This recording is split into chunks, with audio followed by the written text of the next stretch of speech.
Assalamualaikum warahmatullahi wabarakatuh.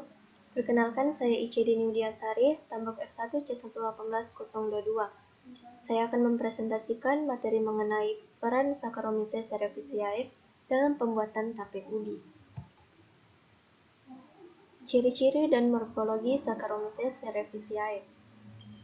Saccharomyces merupakan mikroorganisme bersel satu, tidak berklorofil, dan termasuk golongan Eumycetes. Termasuk tumbuh baik pada suhu 30 derajat Celcius dan pH 4,5 sampai 5. Saccharomyces cerevisiae termasuk golongan Ascomycetes karena dapat membentuk ascospora dalam ascus.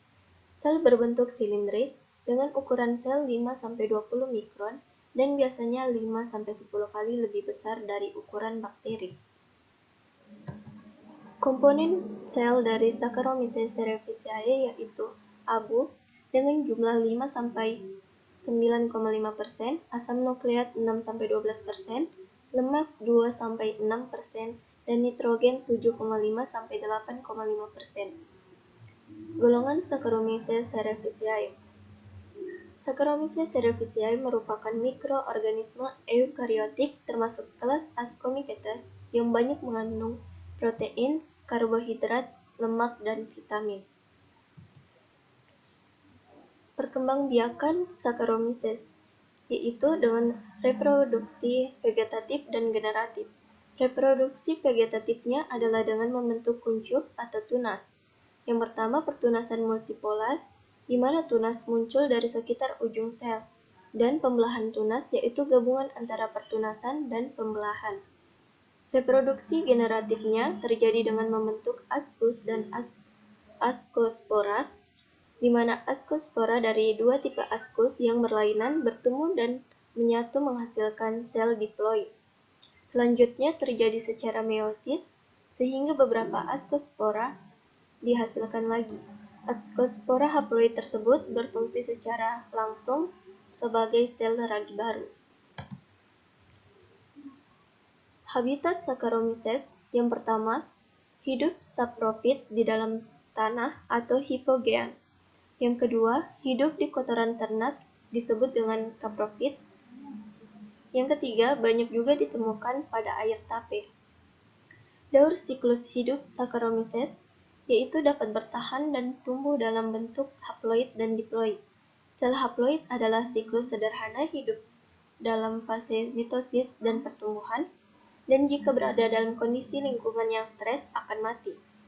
Sel diploid adalah siklus hidup sederhana dalam fase mitosis dan pertumbuhan, tetapi jika berada dalam kondisi lingkungan yang stres, mengalami sporulasi, memasuki meiosis, dan menghasilkan varietas dari spora haploid yang dapat melakukan konjugasi kembali ke bentuk diploid. Metabolisme Saccharomyces. Saccharomyces bersifat fakultatif anaerobik, yaitu dapat bertahan hidup dengan adanya oksigen maupun tanpa oksigen. Pertumbuhan Saccharomyces dipengaruhi oleh adanya penambahan nutrisi, yaitu unsur C sebagai sumber karbon, unsur N, unsur amonium dan pepton, unsur mineral, dan vitamin. Saccharomyces cerevisiae tumbuh baik pada suhu 30 derajat Celcius dengan pH 4,5 sampai 5. Dalam keadaan anaerob, asam piruvat yang dihasilkan dari proses glikolisis akan diubah menjadi asam asetat dan karbon dioksida. Selanjutnya asam asetat menjadi alkohol, diikuti dengan perubahan NADH menjadi NAD+. Dengan terbentuknya NAD+, peristiwa glikolisis dapat terjadi lagi. Dalam fermentasi alkohol ini, dari 1 mol glukosa hanya dapat dihasilkan 2 molekul ATP. Selanjutnya, metode isolasi Saccharomyces cerevisiae, yaitu Saccharomyces cerevisiae diambil dan diinkubasi selama 2-3 hari pada suhu 28-30 derajat Celcius. Metode perbanyakannya yaitu pengaruh fermentasi tape dipengaruhi oleh jumlah Saccharomyces cerevisiae di mana semakin tinggi dosis ragi yang diberikan, maka akan semakin tinggi kadar alkohol yang dihasilkan.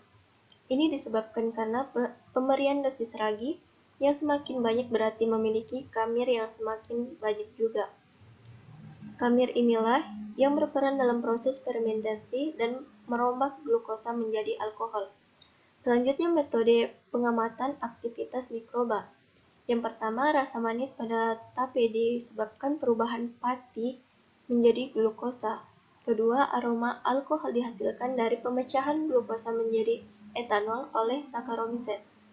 Yang ketiga, tekstur lembek disebabkan kandungan glukosa pada tape yang dalam keadaan anaerob telah dihidrolisis oleh Saccharomyces menjadi alkohol dan karbon dioksida. Proses pembuatan tape ini diawali dengan ubi kayu yang dipotong dan dicuci, kemudian dikukus sampai matang, lalu didinginkan. Setelah itu ditaburkan ragi secara merata dan ditutup dengan daun pisang, dan lalu diinkubasi selama 2-3 hari pada suhu kamar, sehingga menghasilkan tape ubi.